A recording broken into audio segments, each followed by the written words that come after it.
Nagpakitang gilas sa mga rescuers sa kanilang kakayahang rumisponde sakaling tumama ang isang malakas na lindol. Mula sa Maynila, may ulat on the spot si Jay Sabale. Jay? Rafi, ang kauna-unahang rescue technique Olympics ay ginanap kaninang umaga sa may Quirino Grandstand na parte ng paghahandang ginagawa para sa posibleng malakas na pagyanig ng lupa o yung tinatawag na The Big One. Gamit ang mga bakal na tubo at bareta, maingat na may pagmamadaling ginalaw ang mabigat na sementong ito ng mga rescuers.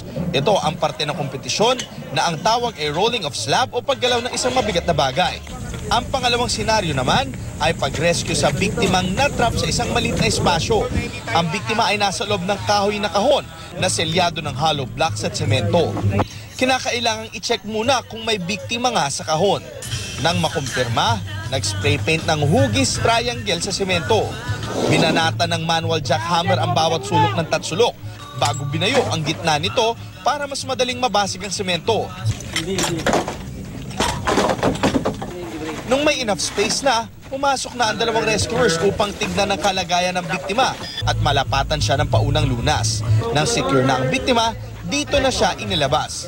Rescue technique at hindi bilis ang tinitignan ng mga judges dahil importanteng ligtas ang biktima at rescuers kapag isinasagawa na sa tunay na buhay ang pag-rescue. Ang mga mananalo ay makakakuha ng trophy at cash prize. 100,000 pesos sa first prize, 50,000 pesos sa second prize at 20,000 pesos sa third prize. Pero giit ni MMDA Chairman Francis Tolentino, ang kaligtasan mula sa The Big One ay hindi lamang responsibilidad ng mga otoridad. Kailangan lahat ready. Kahit naman 200 kilometers ka away from the fault line, gagalaw yan eh. Mahirap naman yung pag nangyari yung pakapakapa tayo eh. Kailangan dito meron talagang automatic response sa bawat individual kung ano yung gagawin para makapagligtas ng buhay. Kaya naman hinihimok ng mga otoridad ang publiko na laging maging handa at tumulong na rin sa kanila sa pamamagitan ng pagiging volunteer rescuer. Maaring mag-volunteer sa pamamagitan ng pag-log on sa www.bepreparedmetromanila.com. Target ng MMDA na makakuha ng 8,000 volunteers.